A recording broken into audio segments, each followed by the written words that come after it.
Instagram, యూట్యూబ్‌లో scroll చేస్తూ ఉంటే అన్ని 'బిగ్ బాస్'కి సంబంధించిన కొన్ని వీడియోలు వస్తా ఉన్నాయండి. అంటే యాక్చువల్‌గా నేను 'బిగ్ బాస్' చూసడం ఆపేసాను గానీ, ఈ వీడియోలు చూడడం వల్ల కొంచెం ఒకసారి రెస్పాండ్ అవుదాం అనిపించింది. సో, నాకేమనిపిస్తదంటే ఓవరాల్‌గా ఈ 'బిగ్ బాస్' అనేది కొంచెం స్టాండర్డ్స్ బాగా పడిపోయినాయేమో అనిపిస్తుంది. అండ్ కొంచెం దిగజారుడుతనం కూడా అక్కడక్కడ కనబడుతుందండి. సో, 'బిగ్ బాస్' ఫ్యాన్స్ ఈ మాటలు విని హర్ట్ అవ్వచ్చు గానీ, నేను ఎందుకు ఇలా అంటున్నాననేది ఎక్స్‌ప్లెయిన్ చేస్తాను. వీడియో చివరిదాకా చూడండి. సో, యాక్చువల్‌గా ఈ 'బిగ్ బాస్' అనేది మన వెస్టర్న్ కంట్రీస్ అయిన యూఎస్, యూకే ఇలాంటి కంట్రీస్‌లో 'బిగ్ బ్రదర్ షో' అని చెప్పి ఒకటి నడిచేది. సో, దాని నుంచి మన ఇండియాలో 'బిగ్ బాస్' లాగా ఎంట్రీ ఇచ్చింది.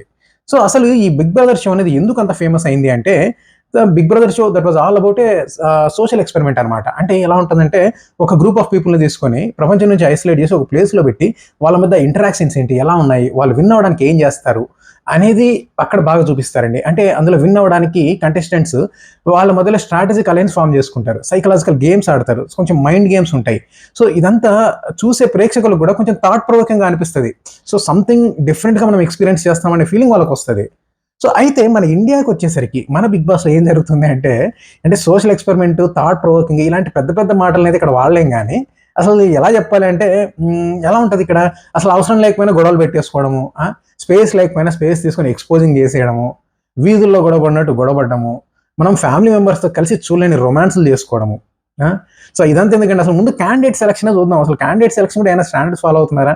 సో, సోషల్ మీడియాలో బూతులు తిట్టేసి ఫేమస్ అయిపోతే వాళ్ళని తీసుకొచ్చి 'బిగ్ బాస్'లో వైల్డ్ కార్డ్ ద్వారా వైల్డ్ కార్డ్ ఎంట్రీ అంటారు. అంటే ఇది వెరీ వైల్డ్ అనిపియట్లేదా మీకు? సో, అండ్ అంతకు మించి అసలు అంటే వీళ్ళకి మించి క్యాండిడేట్స్ 2 తెలుగు స్టేట్స్‌లో ఎవరు లేరా అనేది నా క్వెషన్. సో, ఇంకా ఈ నామినేషన్స్, ఎలిమినేషన్స్ వీటి గురించి ఎంత తక్కువ మాట్లాడితే అంత బెటర్ అండి. ఒక లాజిక్ ఉండదు. ఒక క్రైటీరియా ఉండదు. సో, నేను యాక్చువల్‌గా initial seasons of 'Big Boss' చూసాను. సో, అప్పుడే అర్థమైంది ఈ షో అనేది డౌన్ స్లోప్‌లో ఉంది అనేది. అప్పటి నుంచి చూడడం మానేసాను గానీ, ఏం చేస్తామంటే ఇన్‌స్టాగ్రామ్‌లో, యూట్యూబ్‌లో చూస్తా ఉంటే అన్ని ఇవే వీడియోలు వస్తా ఉన్నాయి. సో, అందుకని చెప్పి దీనిపైన రెస్పాండ్ అవుదాం అనిపించి ఈ వీడియో చేశాను. అండ్ మీ ఒపీనియన్‌ని కామెంట్ సెక్షన్‌లో కామెంట్ చేయండి. Thank you so much.